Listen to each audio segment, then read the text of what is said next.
Hi everyone, it's Monica again, back with reJUVEnation, episode 10, and I have a special guest joining me today. If you'd like to introduce yourself, you're kind of like a Twitter king right now, with all the drama going on.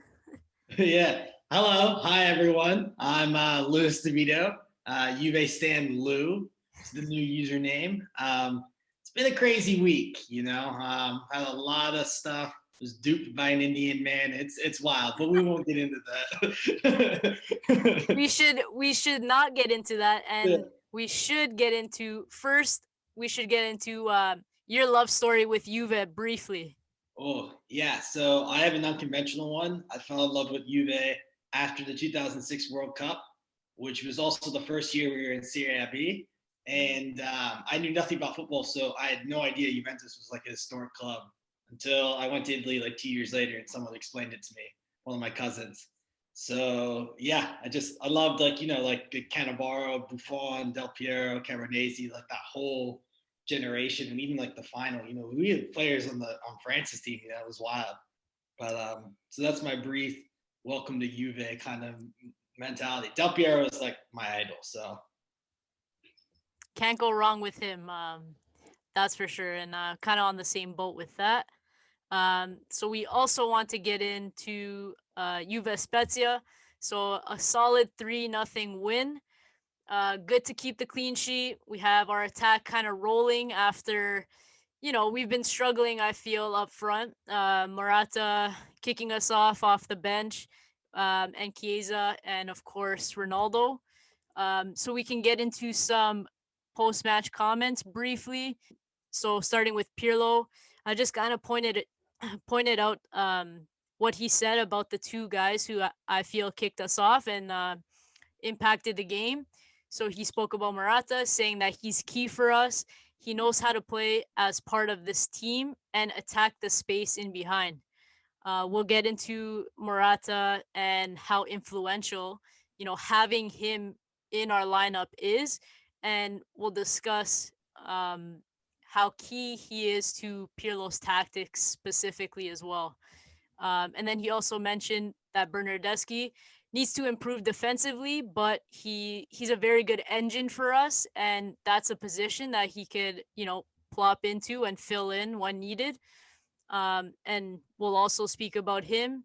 I know that you fancied his performance today with your player rating, so we'll talk about him as well. Moving on, but Morata said that there's plenty of points to play for and that we'll fight until the end. And Szczesny said that we were under par in the first half, which I agree with. But we played well in the second half, and that this season will be defined within our next few games, and we'll go into those things as well as we go on. Unless you want to chime in on any of those comments. I just want to say that people on Twitter, they ask a lot about like why Morata was brought back, because there are some bigger names that we were linked with and things like that. Morata hasn't had the best type of career since he left Juventus. But what he said after the match is kind of like, what Juventus had, like that mentality when he was here in the past. So I like to hear that because it's good for the younger players to like genuinely believe that. And it's good to have around the locker room. I think that fans kind of need to hear, hey, we're fighting. If you don't believe in it, then don't rally. I kind of like that. It's nice. The thing is, like, I agree with you, and then just the problem I have with it is, after, for example, the Barcelona game that the first time around, you Mm. saw all the tweets after, like, oh, this was terrible, like we'll never do this again type of thing, like we have to learn from this and all that stuff. So it's like it just goes back and forth. I feel like they have to say it. I get where you're coming from, but um it'd be nice if they showed it, and you didn't just see it from Chiesa. Like, realistically, he's the one guy I know, like, besides Ronaldo, because Ronaldo's just serial winner, and he has something wrong in his head that he needs to just be the Yeah. best at everything. And it'd be nice to actually, guys actually show that they're rallying. And like, you saw that when we started to pick it up, when we were, X many points behind Napoli that season with Allegri. you saw Mhm. when we started to get going, the guys, their attitude on the field and stuff. And it looked that way until recently with Pirlo when we had a great January. Um, but yeah, uh, try to Yeah, stay optimistic, I guess. But we need to see more of it. I think. Not I agree. I Pop think that you see it kind of in the way that they celebrate. You see it like the people on the bench. I think part of it is though, unfortunately, this is such a weird year. Where we're playing 3 games a week almost, Yeah. and it's like at some point, like Juventus already had urgency issues because they've won the title like 9 times in a row now. But then like you add like 3 weeks and injuries, and it's like some of these guys look like they don't even want to be there. And sometimes I want to be like, wow, that's messed up. Like, because you should always fight for Juve, but you're also like, this is a messed up year, Like, at some point, like even like Ronaldo at some point looks like he's just like broken mentally, just like It's a fair point because I mean, if you have one game a week, like you have time to, I guess, get fired up about it. And if there's games all the time, it's never ending, and you actually don't have a chance to wind down and like mentally prepare for the next game and get ready to fight again type of thing because it's like nonstop. So it's an underrated point, and an underrated aspect of this season, and just having no fans in general. yeah, We don't really know how it affects the players psychologically. The only thing I could say about that is that every team is going through the same thing. So 100%. it shouldn't be an excuse, but guys like Ronaldo like feed off of, guys, yeah, in the stands, like talking smack about him and things like that and Yeah, chirping. yeah, yeah, So yeah, it's a good point. Um, so we'll move on to your player grades. So these, I'm gonna post them up here, and they include Pirlo as well. Anyone past the 80th minute doesn't count. So let's start with the first guy on your list was Frabotta, yeah, and you gave him a 5. And I mean, I sent out a tweet saying I never want I never want to see this guy yeah. on the field for us anymore.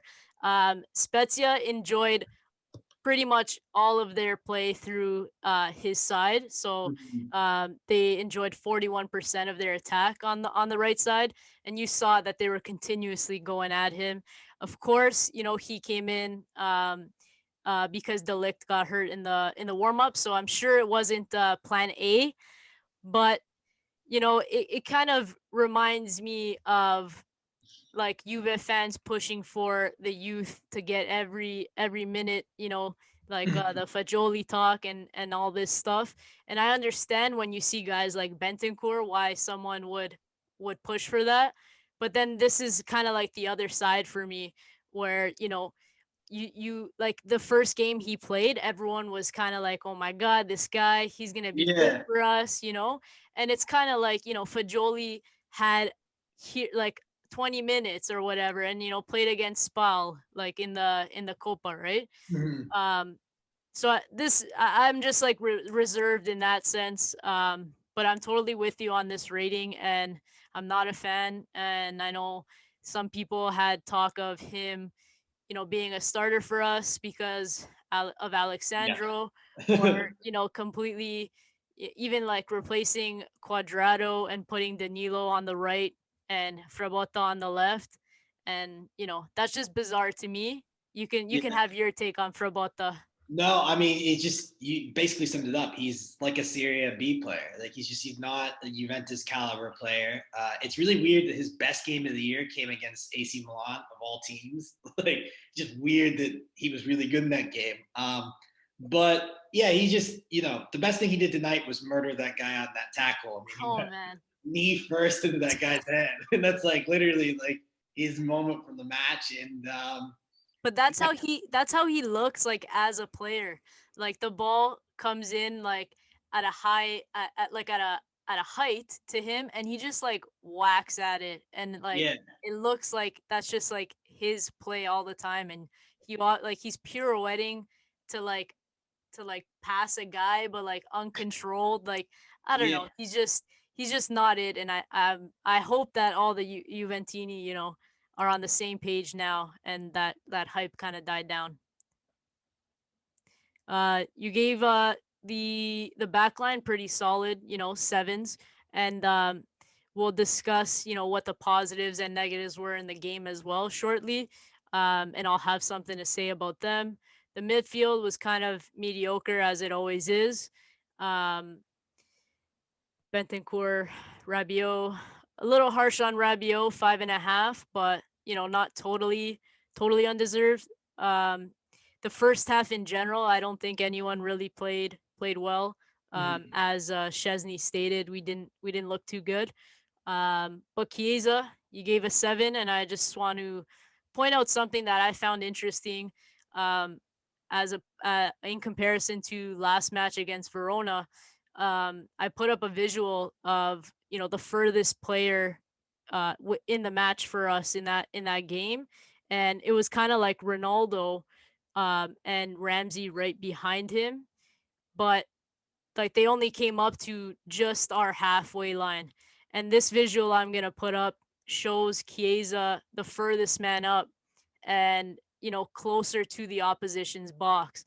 And you don't even need stats to notice this, or like a heat map to notice this, because Chiesa needs to be up there. Yeah. There is no question about it, and I know that we've called often for a 4-3-3, um, but it doesn't matter the formation. He needs to stop being relied on defensively because he's too good up front. And you saw this, like I said, you don't need a visual. You saw how active he was up front. Maybe because Danilo was back in that right side, so he didn't have to help out as much. But yeah, what's your take on Chiesa? Because for Yeah, me, he needs to be like let loose up there. yeah, I agree. I really love Chiesa. In fact, like I wanted to see him as a striker instead of Kulusevski, just because I mean Kulusevski also is sick and he's played a lot of games, but Chiesa, when he's further up the pitch, is just deadly. I mean, he's got pace. He's showing that he can finish now. It's just there's the sky's the limit for that kid. But I do agree tactically, like Danilo coming back helps a lot because now like there's someone there to cover for him while he runs up and down the flank. And we saw in the second half that when Pirlo made his changes and Chiesa played further forward, and we bagged 3 goals almost immediately. So he's really vital as a player. I love that he puts his head down and he instantly goes 1v1. Like the first thought is to go 1v1, beat his man, and get a shot or a cross on goal. And we have no other players except for Ronaldo that do that. I love it. Yeah, absolutely. He's our most inventive and direct player, and he's perfect for Europe, like Mhm. European soccer. Yeah. And I often make the comparison to what we hoped Douglas Costa would have been for us, because Mhm. he was our only player who kind of was direct in that sense. Yeah. Um, and obviously he was always injured, so Yeah. replacing. Go ahead. One more thing, Chiesa, sorry to interrupt, but he has that mentality of like what you think Juventus is. Like he doesn't complain, he doesn't ever storm off. He runs up and down the flank. He gives his all. And like at the end of games, like sometimes I wonder if he just goes and vomits in the locker room because he runs so much.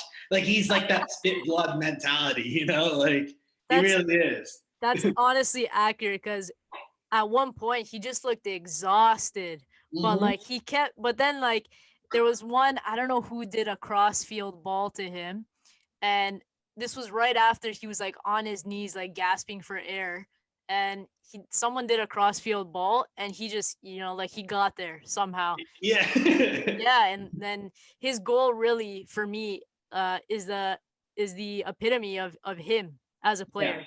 Like not giving up, and he just like threw himself at the ball, and he scored. And Yeah. so definitely I always bring up how I didn't think that he would be this instrumental for us, and I was skeptical of his finishing. And so I like that you bring that up, and the people on the podcast before, and just people on Twitter are now bringing his finishing up, because that was my skepticism of him Yeah. in Fiorentina. We've seen like multiple clips of him being in front of the net and like missing kind of Oh like yeah. an open chance, right? So I think for me, that's the key right now. He's improving Mhm. his finishing, and he's being like, reliable in that sense. Yeah. Um, I think he's got like 9 or 10 goals this year. So if he finishes around 15 or at 15, it's a lot to build on for a team that's, not at its full strength, and for a guy that's playing basically as a wing back at times. So, like I think that the same thing here. Like that was my big worry with Chiesa. I love the signing, but I was just like, he needs to work on his finishing. And then when the 3-5-2 thing came up, I was like, oh, I see what they're doing. Like I was like, that kind of makes a little sense. But he is, I think he's 22, 23. Sky's the limit for this kid if he can stay healthy. yeah, it's exciting, and I hope that we find the right formula for not only him but other prospects on our team like Kulusevski. Mhm. Um, I mean, I'm not completely sold on Kulusevski, but you see glimpses of him, and I hope that we can find the right position for him because he does show his talent, but and all of these guys, when if they're clicking, like Dybala, Morata, Chiesa, Kulusevski, that's not those are not bad weapons to have, as long as Exactly. we Yeah. find the right formula. So it's exciting in a sense. And of course, speaking of exciting, Bernardeschi uh, had a good game. He was pretty much the game changer. I think across the board, everyone would agree. Mhm. Um, the thing for me, if we're kind of gonna break down how he was the game changer for me, is that left side, other than Ronaldo, is essentially null. Yeah. Um, Sandro obviously was playing in the back three, but even when Sandro plays as a wing back, he doesn't like to overlap as much as we were used to, like Mhm. ever since I would say 2017, he kind Yeah. of lost that side of him. I don't know if he's, just gained more muscle, or, he doesn't look as quick, and he sometimes just looks like slow and not in it. Yeah. Um He so runs in cement shoes. That's what he yeah, does. yeah, Yeah. he looks sometimes, but it's funny because he looks like that, but maybe he's just maybe he would just benefit from being in a back three now. Yeah. Just because of how he moves potentially. I mean, I thought this is a side note, but I thought he did pretty well today. There was a few, questionable passes that he Mhm. made. But I thought, for the most part, he played well. Yeah. But s- going back to Bernardeschi, he offered, a different dimension to the attack, and the transition to attack, because he actually provided something on the left wing. Um, as opposed to always looking for Chiesa on the other side.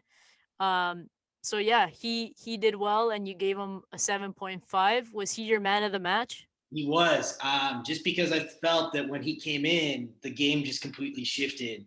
And it's not just the Bernardeschi. This game is perfect for his skill set. It was Spezia had bodies in the box. He stretched the field, but he got 2 assists, and those were pivotal. I mean, he had a really good outing, and I think we all give Bernardeschi a lot of crap for what he is. But today Mhm. he came on, he was like, "Hello, hi." He's like, "I'm here," and then he gave us 2 assists. Like it was wild to say the least. He just so we gotta give him credit where it's due. And for me, he was the man of the match. It was a little bit of a feel good thing. The stats back it up. Yeah, definitely give him credit, and I've been hard on. Well, I think we've all been hard on him. We've kind of just not even been hard on him. I think we've all accepted him, Yeah. and don't even like he's just like, yeah, that's him. So Yeah, it's let's like move on, sometimes kind of give you thing. an assist or like a random goal, and then most of the time it's just nothing. Yeah. So for sure, give him credit where it's due, and just like him, I would give Pirlo credit as well. I've been in a lot of discussion about Pirlo lately. Mhm. Um, so he essentially got his substitutions, spot on. Um, they changed the game, and if you want to talk about Morata too, or anyone else for that matter within the game, you can.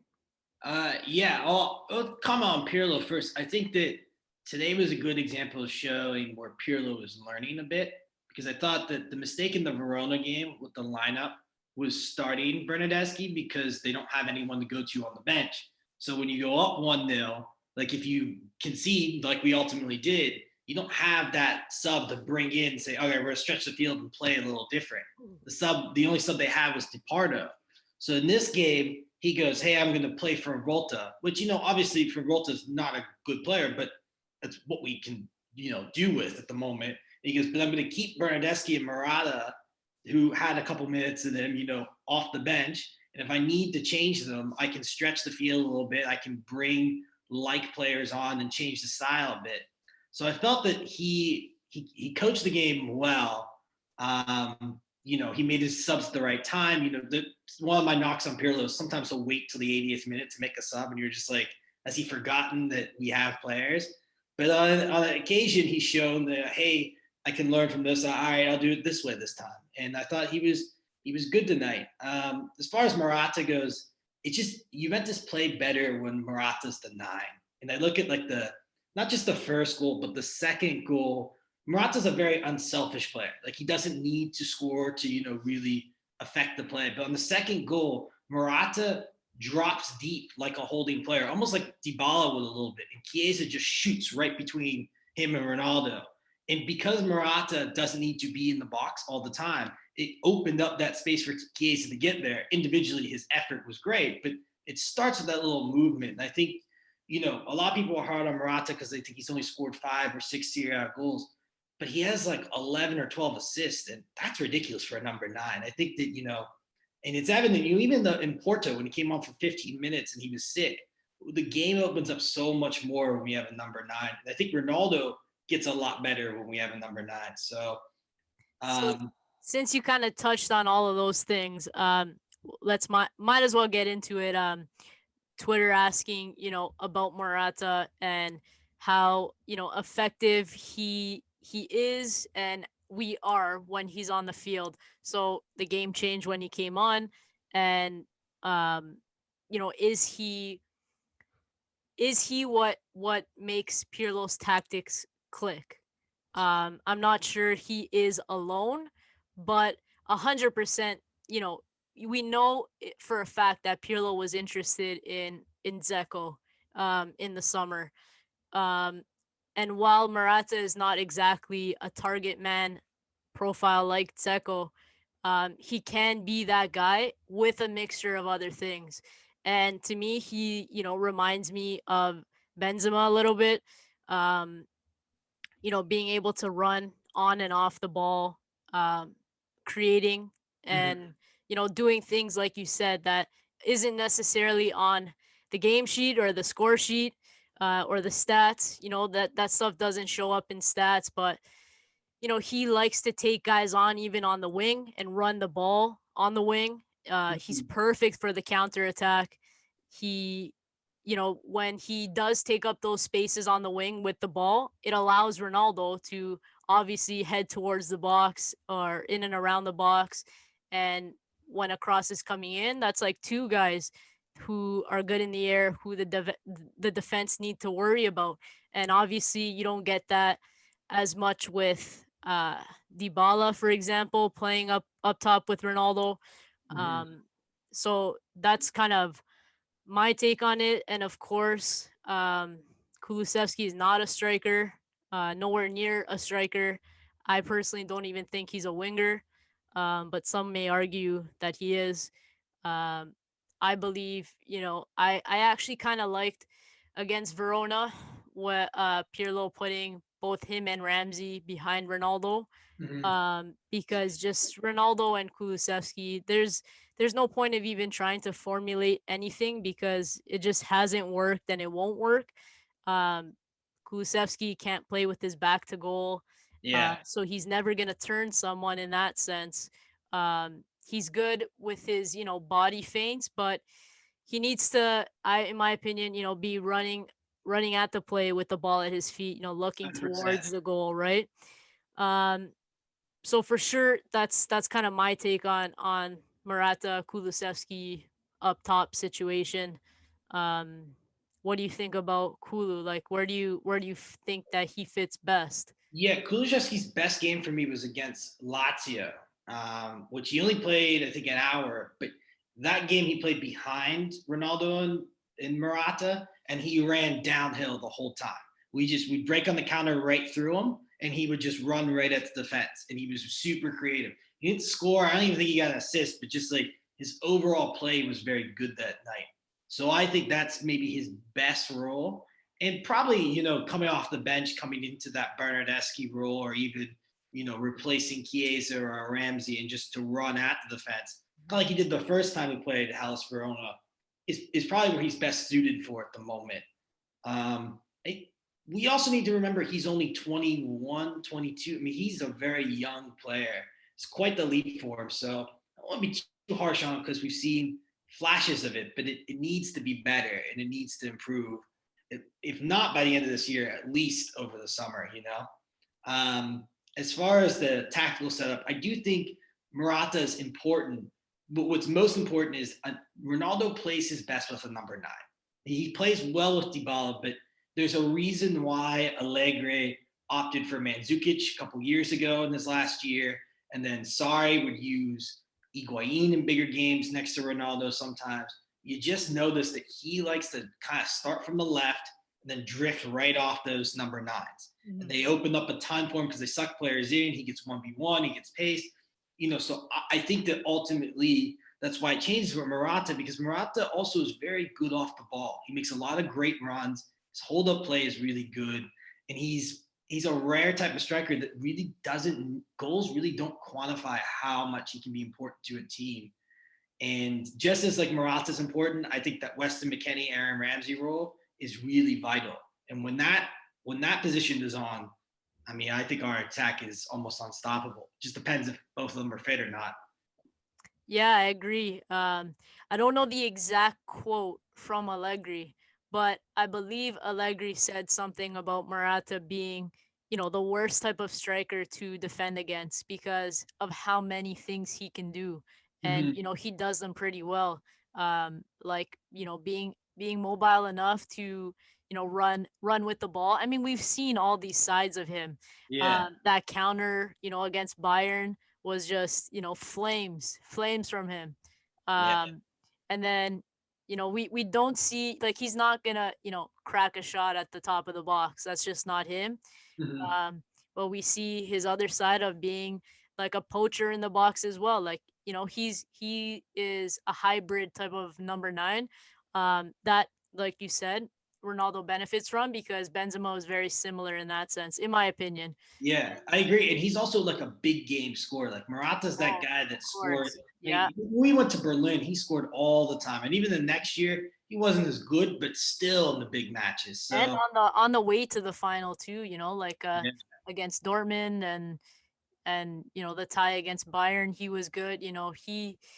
Yeah, he's a big game player as well. And I mean, if people defend Mandzukic and saying not all the stats matter, then I feel Yeah, like Morata should get the same treatment. agreed. And I can't wait for Quadrado to come back, because them two were really clicking as well. Mm-hmm. And everything seemed to be clicking, and then you know everyone got injured or the flu or something. Yeah, Who's your worst of the match? it's Revolta. I don't want to shit on the kid too much, but he just wasn't his night, to put it nicely. And what do you think about the midfield? I think that the midfield is downplayed today, because our attack actually finished some chances, and that I feel like that's often the case when Yeah. we get things going up front. I mean, it's usually Chiesa, at the heart of it. And I don't know if you would count him as a midfielder or not, but who I'm talking about is like Bentancur Yeah. and Rabiot. McKennie as well still looks like he's struggling. He did Yeah. he did do a lot of work today though, Mhm. defensively recovering the ball from what I saw. Yeah. Uh, how do you how do you rate our midfield today? Well, our midfield, I'll say Bentancur had a really good game.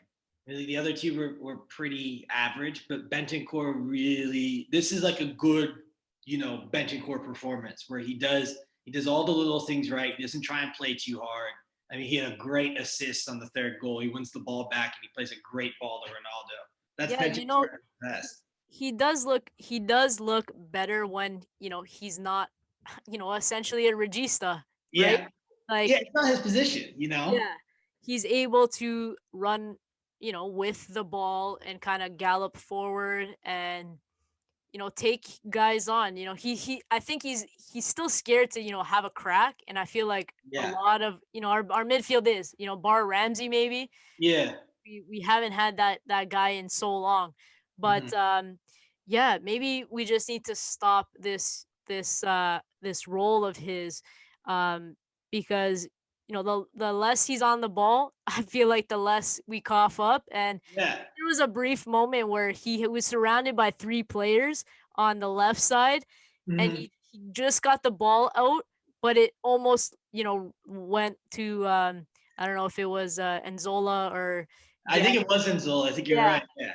yeah, and I'm just like, oh my god, you're almost, Yeah. you're Everyone's almost heart skips a it, beat. like you Yeah. almost got through the game without coughing the ball up.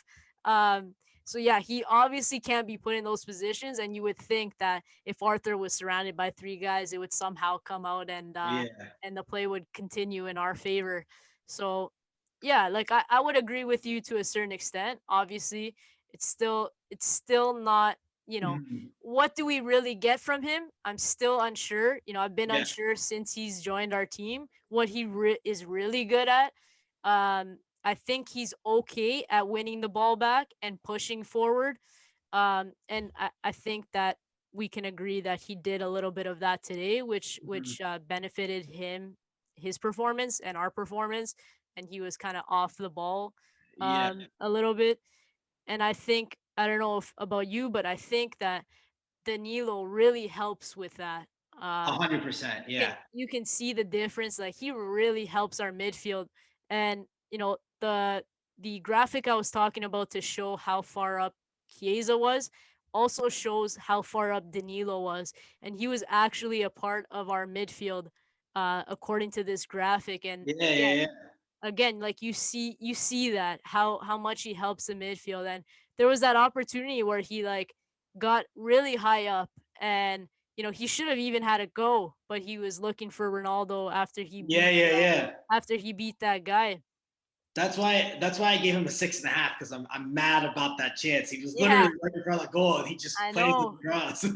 I know, and he can hit them too when he Yeah. hits it nicely. But yeah, he's just so vital for what Pirlo's doing. And someone brought this up as well, on Twitter, and how much, with this system that Pirlo, I think it was Luca, how much this system that Pirlo wants to, employ, how much you need ball playing center backs. And Yeah. what are your thoughts on that? Yeah, I totally agree because especially you could get away with it if Arthur is on the pitch, right? Because Yeah. he does that very well where he comes back and he gets the ball. Mhm. But it's night and day when Danilo's not there. And for example, if you look like the Coppa Italia tie against Murder Milan, our rivals, they our backline looked great, especially in that second leg. Danilo put in a shift, right? Danilo doesn't play against Verona. Demara look like chickens with their heads cut off. They can't move the ball anywhere. There's no creativity. I think the ball, you play back three, you've got to have good, center backs on the ball. Even Andrea Barzali was pretty good on the ball, for a center back.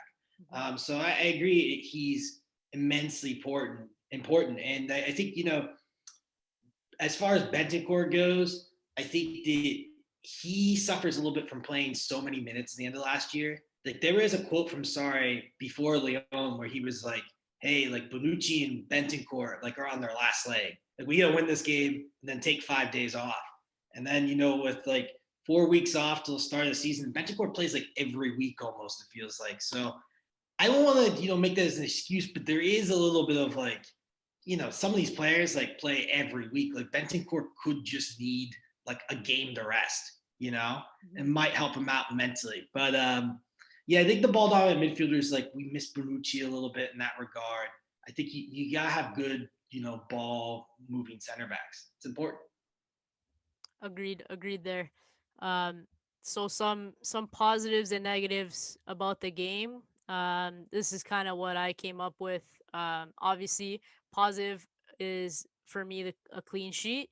I was really actually scared when when I heard the lick is out, and then I was like, Yeah, oh my god, Demerol with with Danilo and Alexandro. That doesn't sound great. Um, but I mean, we almost had a hiccup actually.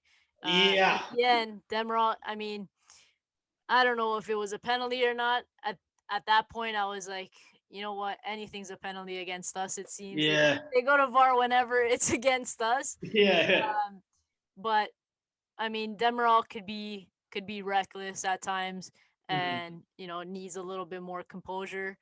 Um, but all things considered, I felt that he held his own considering like who he was beside, and I felt that that was a big test for him. Yeah. However, we were still playing Spezia, and we need to make note of that as well. Um, Mhm. and we can't get too optimistic. I feel like this is Juve. We're Yeah, supposed to beat these teams, type of thing, right? yeah, yeah, yeah. But for me, the back line was a positive, and Alexandro held his own a little bit as well, which I was worried about, and no one got caught in the air, unable to retrieve a header that goes in the back of our net because I feel like we've Yeah. been we've been getting caught between Alexandro and Danilo. We've had a few of those. So, um, any thoughts on our defensive performance? Yeah, I mean, it did its job. It wasn't perfect, but it was good enough. I think Demiral, the penalty on him was a little soft. I think he could have went either way, but you know how it is. If VAR gives Juve one decision, it's got to take like eight away. We'll never see another one. So like it'll be at least a month before we get one back. I mean, But we could talk about you mentioned the penalty, and that's a part of kind of our defensive performance. And to be fair, it wasn't a great penalty, yeah, but you still got to guess the right way. yeah, But I just want to mention Chesney because me and my brother were really upset about Chesney last game, and yeah. I his know his exactly what you're reaction talking about. his reaction to, I think, and he laughed again today, but different circumstance. We're winning 3-0, and it's like the last shot of the game. Okay, have a Mhm. laugh. But last game we're just 1-0 up. We're obviously not playing great. He kicks the ball, miskicks it, and it could have ended up in our net. Like realistically, Yeah, you know and then he just laughs, and that really irritated my yeah, brother, yeah, my yeah. brother especially. He was like, I never want to look at this guy again. Like, I'm never gonna look at him the same. Buffon needs to go back between the sticks. um this and that. So he had little to do, but just briefly, did you feel the same way that my brother did? I did, but it's not necessarily that one. At halftime, when they came back out from the tunnel, I don't know if it showed on yours, but on ESPN Plus, it showed him and Delit talking, and Delit is just yelling at him, and Oh, I didn't Chesney is see that. just like all smile, and you just have to wonder: is he like, hey, when you play that back pass out, you're screwing me and Demer out, so like stop doing it, like you start to wonder a little bit, Oh, but I didn't know that. yeah, yeah, there's a Oh, little my clip of it. I my wish brother I would have went absolutely nuts if he saw that. Yeah, I was roaring. I was commenting on a live, and I commented and was like, "Yeah, Chesney's laughing at Delit right now," and they were like, "What?" Like I was like, "Yeah." Wow. But Chesney, in terms of his ability, is still a really solid keeper. I mean, in terms of ability, we're not going to find much better. It's just he needs to work on his leadership skills. It's got to be better. Mhm. He's got to be more firm between the sticks. It's my only complaint about him. Yeah, yeah, 100%. You I mean, with no fans, I actually hear Buffon like literally Mhm. every second of the game yelling at someone or yelling something, and this is why he's always getting fined. But I mean, I hear him all the time, and I don't really get that from Tech. And Yeah, um, you question some of the organization on in our defense. in certain plays and when we concede when text between the sticks. So I just wanted Yeah. to make a little note on him. So we had, what did we have? 18 shots, 7 on target. A bunch of them were kind of blocked and things like that, but seven on target, and we did have, I think, decent chances throughout the game, but Mhm. still like being clinical is an issue. Yeah. Um, how do you think that that the attack can click better, or what can we, like, what approach can we use? So for example, today we had 47% of the possession, which is unusual, Mhm. by our standards and like what Pirlo likes to do. Um, but in the games this season that we've had minimal possession, or the lesser of the two, we were actually more clinical. So like another example is the game against Roma, where we let them kind of play and we took our chances. Is that the approach that we need? It like, do we are we more clinical in that way of playing, or do you think it's just a coincidence? I think it's a coincidence today because I think that the way Spezia play, I mean, I've only seen them against some of the bigger sides, but particularly against the bigger sides, they like to play much like they play today. Very high up the pitch, they have a lot of the ball, and the way kind of to beat them is to play like we did against Roma, which is to set back and just kill them on the counter and just not concede. That's kind of how they dismantled Milan. Milan couldn't get out of that funk. So I Uh, would I would argue like that we didn't do that against Verona, and Verona is plays very similarly, and pushes even higher up, and we still tried to play that possession game with them. Yeah, and I think that against Verona, we made a huge mistake. I think that and that's part of the reason that over the years, Verona has always given us kind of a hard time, and they give a lot of teams a hard time, is because they don't, it's almost like a big side like doesn't want to be like, oh, we're gonna park it against Verona. I think that like in some cases, it's good to be a little bit more pragmatic, and I would agree that tactically we got that one all wrong. I think also a part of it what the attack is, you know, they need more selfish players. Like Dybala, like is an assist guy. Kulusevski is best as an assist guy. Morata can be selfish, but he's not selfish enough at times. Mhm. Like I was thinking about a game. It was against that team. What was not Kiev, the other team. I can never pronounce their name, but I think it was a Turkish team that was in our group. You know what I'm talking about, Farron yeah, something. Ferenc I, Vaca. I Yeah, don't yeah. I don't know how to pronounce it, but yeah, I know who you're talking So about. you know what I'm talking about. But so in that game, there was a bit where Chiesa had a go, and then he got his rebound and tried to square it to Ronaldo, and Ronaldo just turns to him and yells to shoot it, right? Mm. And that's kind of more what I think Juventus need to emphasize is sometimes like Kulusevski had a brilliant turn today where he's right in front of the goal. Instead of having to go, he Yeah, just tries yeah, to dump it off to a trailing midfielder. And it's like, no, have a go. Like you want Ronaldo to pounce on a rebound, yeah, yeah. So I think it's a little bit more of that. I think too, when you have a midfield that has no creative players, there's only so much you can do. And I think the pragmatic approach becomes basically what you have to do because there is no player to unlock that, final third. Yeah, that's my point exactly. When I speak about our approach, I always say, it's nice to have the ball, but if you're doing nothing with it, then what's the point? Mm-hmm. And if a team is going to let us, like, if a team is just going to wait for us to break them down, I feel like they can get something from the game, because we don't have necessarily the most creative midfield to break Yeah. teams down. And it's different if Crotone is trying to play that, with obviously their quality isn't the greatest, but you saw like Benevento against Roma kind of employ that type of play. And so even like a team with lesser quality, um I fear can get points off of us because of our attack being sometimes, like you said, too unselfish, and Yeah, then no one has, that killer instinct. Like you're at the edge of the box, like just have a go. Like we want to walk it into the net. It doesn't make sense. Um, so I agree with you there, and our midfield isn't good enough in my opinion.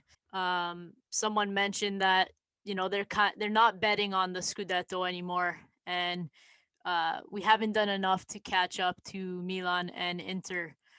Um, I'm not sure I would go as far as Milan. I think you know Milan again is going to be missing Ibra for a little bit, and they did achieve some good results without him, but you really kind of feel like they're coming down to earth. mhm. I think they got a little bit lucky against Roma in Yeah, general overall. definitely. Um, so I think we can catch them, and I think they'll start to trickle down the table. But I'm not sure of a Scudetto. I think Scudetto is a long shot. What are Yeah. your thoughts on that? I would agree. Like if I gave a percentage, I would say we have like a 20% being generous, like chance of winning Scudetto this year. It's you know, if you get the game in hand against Napoli, like 7 points with like 12 games to go, isn't absurd. I mean, if we remember the end of last year, like nobody wanted to win the league at the end of last year. So you never know. I mean, there is a game against Merda and against Milan towards the end of the year, but the way that Antonio Conte has the side playing, it seems very tough to beat. I'll always believe in it because I'm arrogant, I guess, a little bit. I need to be humbled. I've been spoiled, but I always believe in it a little bit. I always say that this is Juventus's, league to lose, essentially. Um, but the big thing for me is just it's the performance. It's just I want to see a little bit more. I want to see us come close and then, see who we can build on and who we can't. I think that's the major part of this year. It's very much a transition, in my opinion. So your performance FC instead of results FC. Well, I wouldn't say that because I do like, I tread the line is a good way because I think that right now, I think that this squad is in a transition regardless if we win or not. Like Chiellini, Ronaldo, Bonucci, I love all those guys, but they're older now. They're 35, 36. Like we'll have to see who these players are. I think part of the problem with Juventus is you can put a band-aid over getting eliminated by Lyon and Ajax and say, well, we won the Scudetto this year. And it's like, it's great, but it's also like, like if we're realistic, the end of last year was not very good. Like we really got to the Scudetto kicking and screaming. So I think it's a needed change, and I would just like to see if Juventus think that they're trying to revolutionize their style. I'd like to see it because if we can't see it, then maybe we need to go back to the basics a little bit, and that's where I would say I lean on the performance FC side because I want to see what Pirlo's Juventus could be, but I also at the same time, like, I desperately want to win the Coppa Italia. I really would like to win the Scudetto. I don't expect to win the Champions League, but if we at least if we made it to the semifinal, that's a great result, like given everything we've been through. Mhm. So I tread the line a little bit, trying to find the balance. Fair enough. For me, it's like just to go on to what you're saying about Pirlo's style, and um, if you're going to revolutionize the team, then you got to show it. Like it's either all in or, like you said, do what Juventus does best and go back to, the tradition of Juventus. If we can't, like for me, it's like an in between. Like I guess, have like play this possession game, and look to play this style of play that everyone talks about, this attacking football, but then we don't score. Yeah. So and then we still concede. So like, Mhm. a lot of the talk when Sadi came was, we're gonna play Sadi ball, expect more goals to be leaked, but we're gonna play Sadi ball. And it's like, okay, well, where are the goals in this Sadi ball? because Yeah. we're still leaking the same amount of, like, we're still leaking more goals, but we're having nothing to show for. Like, we're not winning 4-3 every game, or like, Yeah. we were tying like 1-1, or losing at that point. So Yeah, the frustrating thing about Sarri was it was after the murder game at home when we beat them 2-1, where we saw flashes of it throughout the game. mhm. He was just like, okay, I need to play pragmatic, and we went right back to how we were the year before. He just abandoned everything. So and Pirlo's flip flopped a little bit. For him, it's probably a him thing. It's also this squad as a whole has just been decimated by injuries, which I don't think helps. But you do want to see hey, we were playing a good high press. It was working in January a little bit to the extent we got exposed a few times. But if we could get healthy in the next month and see it from now till May, even if you don't win the Scudetto, you could say, okay, well, we didn't win the Scudetto, we won the Coppa Italia, and we finished in the Champions League quarterfinals. But from in all of 2021, the majority of it, January and then March through May, was this really high press, high energy setting. Now we have something to invest in. But if it's like this, if we, finish second and we played the same way we played the last 2 years, then your management looking, okay, did we make a mistake with our hire? And I think that's a part of it. But like you were saying too, it's hard to say you have Cristiano Ronaldo, you just won the Scudetto 9 times. Can you really accept coming in second or third, or going from a travel competing team to an early knockout in the Champions League? It's really hard. Yeah, it's hard to accept, like, this transition year while having the best player in the world, essentially. um and unacceptable. I don't care who is the coach. It's unacceptable to be knocked out against Porto in the Champions League. 100%. Yeah, yeah. um and Allegri got his stick for Ajax, and sorry against Leon. So I love Pirlo as a player, but it's same treatment for me. Yeah. You have a good enough team, and say what you want, but I think we have a good enough team to beat Porto. So unless like Ronaldo was on the sidelines or something, and Chiesa, um yeah, that's my take on it. And I'm still results FC, just because at this moment I don't feel we have a good enough team to play this football. So I would prefer doing what we do best type of thing. And I feel like, I mean, not to go off topic, but against Verona, we should have defended the hell out of that 1-0 lead, because we were nowhere near good enough. um Yeah. in that game. Felt like that we were lucky. It wasn't a lucky opportunity, but we were lucky to be 1-0 up, considering how poor we were. And it's not that Verona was better, but it was an ugly game in general. And Mhm. I mean, Allegri would have defended that 1-0 lead, but But yeah, I mean, whatever. I don't want to plug my guy in all the time, but yeah. Hey, listen. I thought he should have been sacked. But I love Allegri, so I won't ever say anything I'm nasty with about you. I'm with you. Yeah, I've debated it. I will say though, um, if we were to lose to Pirlo, I think to Porto, I think the narrative is very different.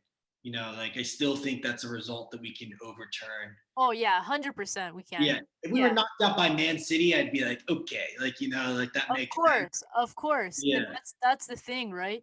And that's like the past 3 years is like, come on, guys. Like, it's not like we get knocked out. We pass, we get knocked out by Bayern the next round. yeah, What did you expect? I certainly don't expect to pass around against Bayern. Um, but yeah, this it's Juventus. Like, man, yeah. I wish. sometimes I see like social media, and we're acting like like a small team mentality. Like, this is Juve, like, Yeah, regardless of the players. Like, even when like Jovinko was leading the lines, we showed some fight in us. And yeah. right, I so think I think part sorry to interrupt, but I think part of the problem is management will never say this. But the last year that they had Allegri, they put all their cards in. They're like, this team is old. It's going to transition after this. We're going to win the treble now. Allegri may walk. If he doesn't, we have a treble winning coach, and we're just rebuilding around the last years of Ronaldo. And I think that we're starting to see it a little bit and kind of the way the squad has decayed over the last like 2 or 3 years, that was it. I wish they would admit it. It'd make me feel a little bit better, but they never will. So, It's like I said, it's you can't play that card when, you have the best player in the world. Yeah. And I mean, outside of being a fan and wanting our team to win and things like that, if we don't pass this round in the Champions League with COVID and we're at risk for not making the top 4, that's just that's a disaster financially, and people need to, I think, maybe realize that as well. As much as we want to protect Pirlo, and the management is playing with fire as well, and that is just going to be an awful formula if we lose money in those areas, because you have Ronaldo, and obviously that's a heavy salary, and then that makes for a tough summer, and we're not going to get anyone if that's the case. So there's a lot of stakes, not only for losing the Scudetto as a trophy, but we have a lot at stake financially. And if this is our project to start to rebuild and add guys like Locatelli, I don't know if Pogba's coming, but to even think about adding Pogba, we definitely need to progress in the Champions League and make the top 4 100%, or else I don't know. We can probably make podcasts about how bad we're gonna be next season if that's it could be Banter FC, bring everyone back. Yeah, we're gonna go back to I don't know who's a funny one that was in our banter era. Milos Krasnik, that's always my favorite. The original Chiesa. I'll never forget when when Conte just reamed him out on the sideline. He was about to put him in, sub him in, and he just reamed him out and said, "Go back to the bench." Oh man, yeah, we're gonna go back to those days. About 4 years too late. I'll never forget that. Yeah. I didn't know much about football back in the day, but I was like, that guy was good for Italy. He was awful for Juve.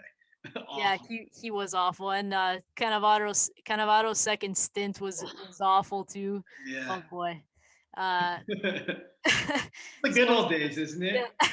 I always feel like a banter fan, like when you see him, where they're like, guys, this isn't so bad, and it's like, oh, he remembers. Yeah. Like, he remembers when we could only afford Quagliarella, And that's when I started watching really closely, guys, similar to when you started watching, right? Yeah. And post World Cup, and obviously our sorrows in Serie B. So we'll just end this off, unless you have anything to add about the game, or anything that's on your mind about the game you wanna get out there. Not really. I think that we got the job done. That basically sums it up. And Lazio's gonna be a tough game, but if we can get through that, maybe get some bodies back. I'm a little encouraged that we haven't completely fallen apart. Yeah, like Szczesny said, the next few games in our schedule is gonna define our season. And like we just said about Champions League and that Final Four finish, it's gonna define our season in multiple aspects. So yeah, it's exciting. We're getting down to the wire with that.